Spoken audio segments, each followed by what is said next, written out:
Just a few years ago, most people have never heard of a Ciron. Now, they're everywhere. On TikTok, on YouTube, on city streets, and in almost every teenager's dream garage. Some people call them the future of transportation, others call them dirt bikes. Either way, one thing is certain. E-bikers have gone from a niche hobby to a global trend in just a few years. So how did that happen? And why did these bikes suddenly become one of the most talked about things on the internet? Let's talk about it. For years, e-bikes were honestly kind of boring. Most were designed for commuting. They were practical, efficient, and mainly aimed at adults. Nobody was making viral edits of a guy riding to the office.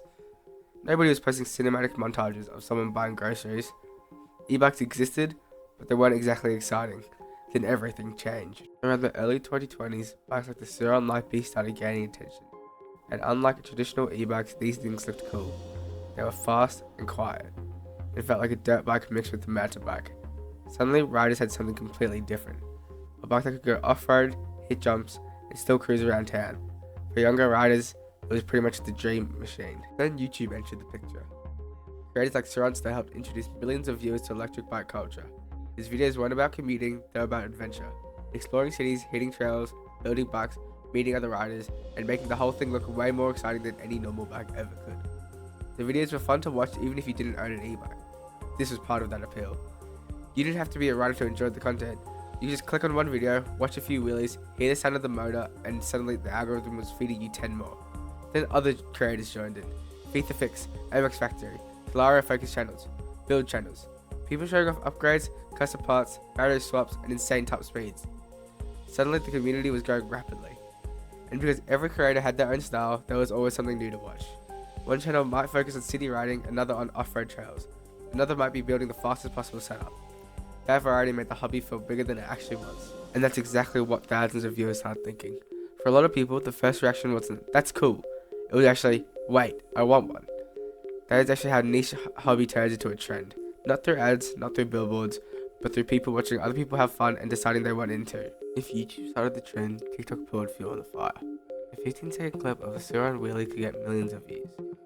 The cinematic riding edit could explode overnight. A simple clip of someone flying past traffic with music in the background could suddenly be everywhere. Every viral video created new fans. Every new fan created more videos, and the cycle kept repeating. The more people saw them, the more normal they started to feel.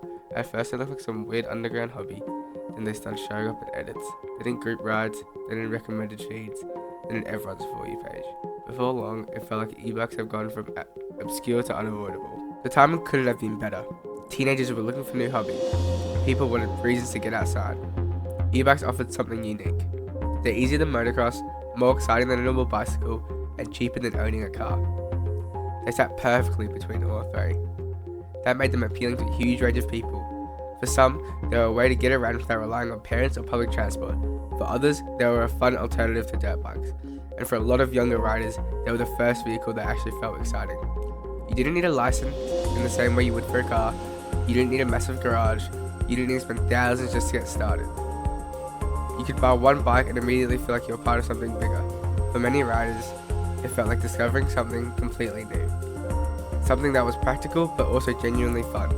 And that combination is rare. Another reason for the explosion was the community.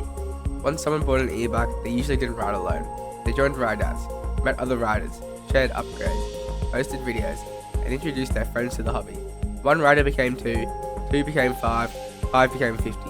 Before long, entire communities formed around these bikes. And once that happened, the hobby stopped being just a product, it became a lifestyle. People weren't only buying bikes, they were buying into a scene. A scene with its own slang, its own favourite brands, its own creators, and its own online identity. Social media made these communities visible to the world. So even if you've never touched an e-bike in your life, you can still see the culture everywhere. That visibility made the hobby feel bigger than it actually was. And when something feels big online, more people want to be a part of it. Another huge reason e-bikes took off was how easy they were to get into. You didn't need a full motocross setup, you didn't need a trailer, you didn't need a massive budget. For a lot of people, that made all the difference. A normal dirt bike can be expensive to buy, expensive to maintain, and expensive to transport. An e-bike felt so much more manageable. You could charge it at home, store it in a garage, take it out for a quick ride without planning an entire trip around it. And for younger riders, that convenience mattered a lot. It made the hobby feel possible. not just for something people wanted with money, land, and years of experience. It felt something regular, like people could actually join. That lowered the barrier to entry. And once more people could afford to get involved, the community grew even faster. Because every new rider meant new clips, more posts, more group rides, and more people talking about the bikes online. That accessibility was a massive part of the boom. It wasn't just that e-bikes looked cool, it was that they were easy to understand, easy to use, and easy to get excited about. And that combination is exactly what turns a niche product into a trend. The reason e-bikes continue growing is simple. They solve a problem while also being fun. Most products are one or the other. A bicycle being practical, a dirt bike is fun. An e-bike sits somewhere in the middle. And that combination appeals to a huge number of people, especially younger riders. They want something that feels exciting, something that looks cool on camera, and something that can be used for fun and transportation at the same time. This is a very powerful combination. Because one product becomes useful and entertaining, it stops being just a purchase. It becomes something people really care about. And when people care about something, they talk about it. They post it, they recommend it, they make videos about it, and they convince their friends to buy one too. That is how a trend keeps growing after a long time and the first wave of hype. The rise of e-bikes wasn't caused by one thing. It was a combination of technology, social media, YouTube, and community growth. Creators like Surunster helped introduce millions of people to the hobby. TikTok accelerated it, communities expanded it. And the bikes themselves kept people interested. What started as a niche corner of the internet quickly became one of the fastest growing hobbies online. And judging by how many e-bikes are showing up every year, this trend is probably just getting started. So what do you think? Would you buy an e-bike? Or do you think they're just a passing trend? Let me know in the comments and subscribe for more videos.